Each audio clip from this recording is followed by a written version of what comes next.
નમસ્કાર વાલા દર્શક મિત્રો, સ્વાગત છે તમારું આપણી પોતાની યુટ્યુબ ચેનલ ગુજરાત અપડેટમાં। તો મિત્રો, આજના આ વિડીયોની અંદર આપણે વાત કરવા જઈ રહ્યા છીએ ગુજરાતમાં શરૂ થયેલી પ્રી મોન્સૂન એક્ટિવિટી, નૈઋત્યના ચોમાસાની હાલની સ્થિતિ અને ખેડૂતો માટે ઊભી થયેલી ડીઝલની ગંભીર સમસ્યા વિશે। તો મિત્રો, હાલની પરિસ્થિતિ દરેક ખેડૂત માટે ખૂબ જ મહત્વની છે, એટલે વિડીયોને અંત સુધી જરૂરથી જોતા રહેજો। મિત્રો, છેલ્લા 3 થી 4 દિવસથી ગુજરાતના અલગ અલગ વિસ્તારોમાં છૂટાછવાયા વરસાદી ઝાપટા નોંધાઈ રહ્યા છે।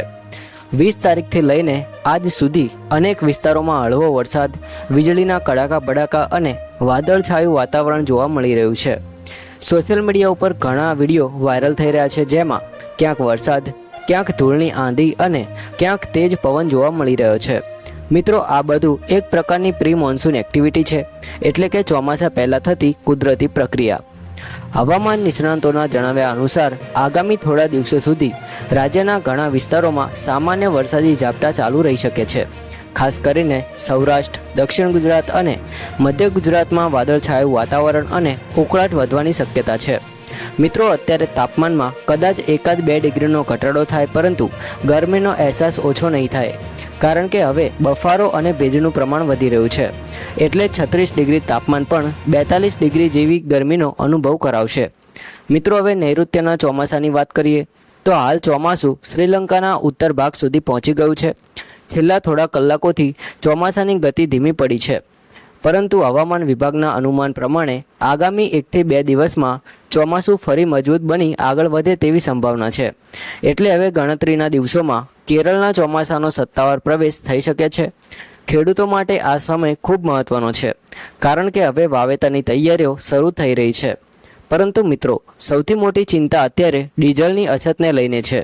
ગુજરાતના ઘણા વિસ્તારોમાં ખેડૂતોને ડીઝલ મેળવવા માટે લાંબી લાઈનોમાં ઊભું રહેવું પડે છે। કેટલાક પેટ્રોલ પંપ ઉપર મર્યાદિત ડીઝલ આપવામાં આવી રહ્યું છે।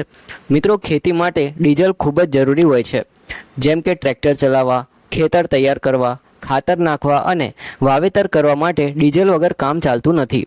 આજના સમયમાં મોટા ભાગના ખેડૂતો ટ્રેક્ટર દ્વારા ખેતી કરે છે, કારણ કે બળદ આધારિત ખેતી હવે લગભગ બંધ થઈ ગઈ છે। પરંતુ જ્યારે ખેડૂતને સમયસર ડીઝલ ન મળે ત્યારે વાવેતર મોડું પડે છે અને તેનો સીધો અસર પાક ઉપર પડે છે। મિત્રો, વિચારો, એક ખેડૂત જે આખા દેશને અનાજ પૂરું પાડે છે, એ ખેડૂત આજે ડીઝલ માટે લાઇનમાં ઊભો છે।